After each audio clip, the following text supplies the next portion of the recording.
係咁網友呢個 Donald Trump 上台嚇，咁就係已經第一日就宣布加加拿大同墨西哥25%關稅，而且係迅雷不及掩耳。我估唔到會喺2月1號實施咁快嘅，咁就係大家都平息靜氣，睇佢點樣處理呢個烏克蘭問題。咁但係 meanwhile 呢，因為傳出咗佢話要歐盟增加嗰個國防預算增加到5%，呢個係冇可能嘅。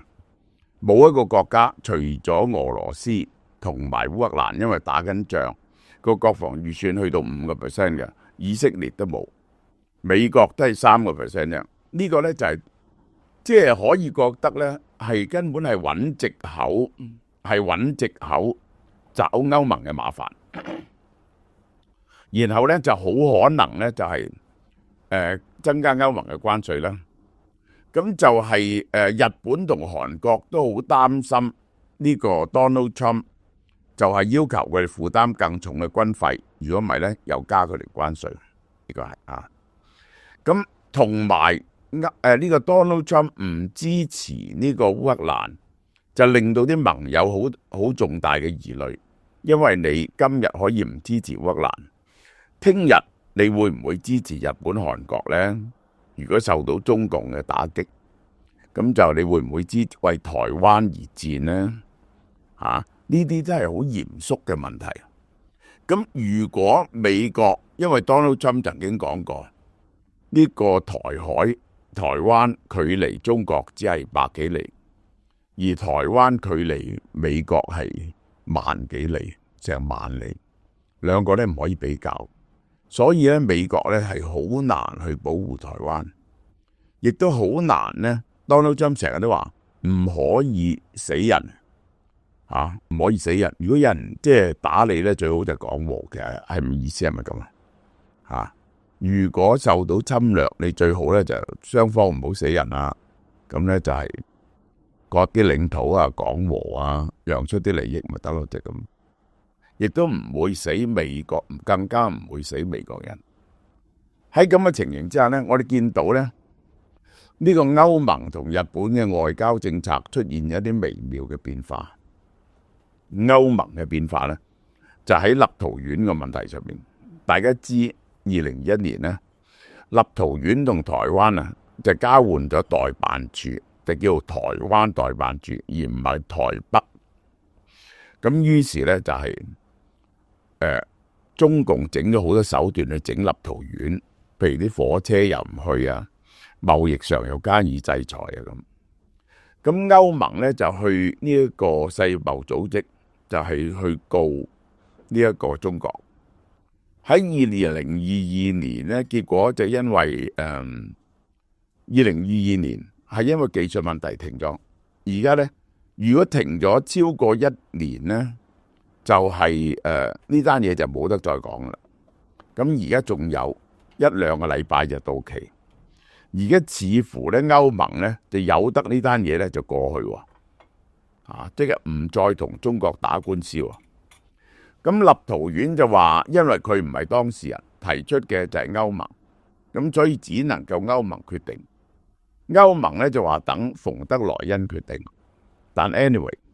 歐盟而家出現咁樣嘅動態呢，係令到呢一個華盛頓嘅外交官，即係呢個喺呢刻嚟講，即係國務院嗰啲職業官僚啊，覺得非常之頹喪，非常之頹喪。好驚呢一個係歐盟係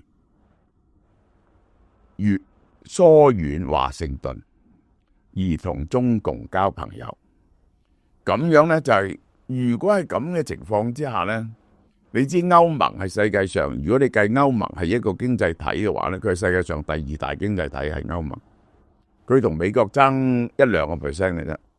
雖然但係佢人多嘛，佢4億幾人，仲多人過美國。即係呢，如果 Donald Trump 再有呢啲咁嘅政策，嗰啲盟友覺得你不可靠，而你加盟友關稅，中共咧一定會同佢哋減關稅嚟到拉佢哋去投資，大家互相做生意。咁美國如果徵全世界嘅關稅，有兩個後果。一個後果就係美國啲嘢會好貴啦。人哋全世界咧就有個 common market， 即係有個共同嘅自由市場。人哋啲嘢咧係會比任何喺美國嘅嘢咧就係平同埋好，因為佢哋係全世界 share 嘅。美國咧就係抽全世界關稅，咁咧就係嗰個買嘢嗰度咧就扭曲咗嚇，就再唔係買到啲最平同最好嘅嘢。有啲嘢咧被逼翻去美國做，亦都係冇咁平冇咁好嘅。其實就係咁，其實就係咁，變咗全世界係一個 market， 美國係一個 market， 係對美國嘅經濟非常不利。第二就覺得美國嘅唔可靠，咁美國唔支持歐洲呢一個去對抗烏克蘭咁樣，歐洲亦都唔會支持美國嘅喺亞太地區，即使 Donald Trump 願意保護台海都好，呢個就係。因為你啲盟友覺得你一個不可靠嘅 partner。大家知咧，打仗嗰陣時咧，第一件事大家簽共同打仗咧，就一定話不能單獨講和。其實喺烏克蘭事件嗰度咧，當日大家係斬雞頭燒王子，話一齊支持烏克蘭，而美國單方面退出，冇嘢可以捉到美國嘅，但係就係一個非常不可靠嘅盟友啦。咁啊，仲有就巴拿馬政府係出咗個圖片，派咗20個人去查李嘉誠嗰兩個港口有冇啲不正當嘅行為，核佢哋啲數。我相信唔會有不正當行為。嗰兩個港口咧，始終咧，即係李嘉誠經營，其實最大嘅股東係淡馬錫。呢個咧純粹個商業操作，亦都唔會進行任何間諜活動。就算中國要喺呢度港口進行間諜活動咧，都唔會透過李嘉誠嘅組織去進行，係會透過一啲滲透咗入去嘅人嘅進行咯。即係我要再講呢個巴拿馬運河嚇，呢個係巴拿馬運河Donald Trump 對佢嘅指控，話佢受中共控制，係冇呢件事。呢兩個港口咧，係1997年之前，呢一個香港仲未回歸之前，因為嗰陣時交翻俾呢個，就已經同巴拿馬港掂咗，簽咗25年約，25年相安無事過咗，而家咧又做第二個25年啊！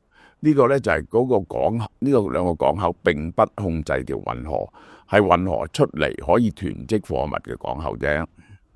咁咧，所以並冇任何中共控制嘅指控。咁就第二就係話收美國船收得貴，咁呢個咧係冇根據。近期巴拿馬運河收得貴咗，就因為旱災係唔夠水，佢中間嗰兩個係淡水湖，佢係要調動好多水嚟到調節個水嘅 level， 而家咧要泵水上嚟，個成本咧就貴咗，所能夠行嘅船咧亦都少咗。其實個真相係咁。咁咧就仲有一個 category， 呢個就係我睇過個 situation， 就係 Donald Trump 話佢對啲軍艦收得貴咁樣。軍艦同商船唔同啊，咁就係軍艦收一個特別嘅費用，咁但係咧佢係對所有軍艦收個費用，就並唔係對美國軍艦收個費用。弊在通過嗰度咧，全部係美國軍艦，幾乎冇第二個國家嘅軍艦會通過，即係一年都冇得幾艘。美國嘅軍艦咧不停通過，由東岸去西岸，由西岸去東岸。整條巴拿馬運河使用嘅人75%就係呢一個美國嘅商船同埋軍艦。即係咧，即係你咁樣話，你有權收翻呢個巴拿馬咧？我係想問，你覺得呢個英國、法國有冇權收翻蘇伊士運河咧？咁樣係。個道理係完全一樣嘅。當日呢個埃及係國有化咗蘇伊士運河，蘇伊士運河係英法出錢掘嘅，亦都有人死咗喺做工程嗰時。呢一個納薩總統埃及係國有化咗蘇伊士運河，即係冇賠錢嘅，因為你賺咗好多年錢啊嘛。即係卡達俾翻佢嗰時咧，其實美國已經喺呢條運河上賺咗80年錢，你當日投資咧已經翻晒嚟。咁當日嘅艾森英法以色列進軍蘇伊士運河，艾森豪威爾總統就話呢個係一個侵略性行為，呢個係殖民地帝國主義，唔能夠容忍。如果英法繼續係會經濟制裁英國嘅，好唔好笑啊？呢個係我哋跟住時間嘅推移，應該越嚟越文明噶，係咪？呢個係1950幾年嘅事啊，50幾年嘅事，距離而家70年。當日美國嘅立場係咁嘅，如果用武力收翻蘇伊士運河，係一樣侵略行為嚟嘅。呢個係咁，今日巴拿馬運河又如何呢？就因為 Donald Trump 覺得就係嗰個美國好多船，有兩個理由啊。好多船經過巴拿馬運河，佢俾好多個運河費，佢覺得蝕本，呢個其中一樣嘢。第二，佢想扼實咗巴拿馬運河，扼實咗巴拿馬運河咧，起碼就係隨時呢個係可以攞咗阿根廷同埋巴西命嘅因為呢兩個地方拉丁美洲啲國家，同埋要同呢一個呢邊對大西洋嘅國家要去同呢個中國做生意，一定經過巴拿馬運河。如果經過呢一個南邊過去咧，南極洲改咧，個運費係貴好多好多嘅，呢個就係，亦都係危險好多嘅。咁另外諗起嗰個童話咧，我講一次俾大家聽，即係狼見到隻羊仔，隻羊仔喺個河度飲緊水，嗰隻狼話我要食咗你，嗰隻羊話你點可以食我啊？佢話你整污糟咗我啲水，我飲嘅水。嗰隻羊仔就話你喺上游飲水，我喺你下游，我點可能整污糟你飲嘅水咧？咁嗰個狼就話我認得你啊！你舊年咧周圍講我壞話。嗰隻狼話，嗰隻羊仔話我係今年出世，我舊年點講你壞話？嗰隻狼話冇得傾啦，總之我係要食你啦，食啦。即係美國係唔係要陷入一個咁不文明嘅境界？美國係咪要打破晒由第一次世界大戰至第二次世界大戰建立嘅世界秩序？即係如果 in case 美國真係用軍事去攞翻巴拿馬運河咧，呢個完全係一個徹頭徹尾嘅侵略。美國係咪再要做惡霸呢？從來啲人攻擊美國，話美國點樣惡霸呢？我都為美國辯護。但如果呢個行為發生咗，美國就係一個惡霸，就係一個侵略者，好嘛？呢段講到呢度。過年啦，我哋又有新貢獻吓，送乜嘢俾親朋戚友好呢？嗱，呢個除咗送俾親朋戚友，仲要自己食啦，超級驚喜！俏貓貓門市限定 BG18 魚子醬，原價1080，驚喜價990，送翻1000蚊嘢俾大家。BG18 魚子醬係用斯氏鱘同達氏黃混種鱘魚嘅魚子製成，呢個 mixture 係好好嘅。佢嘅養殖期13年啦，13年係好耐噶啦。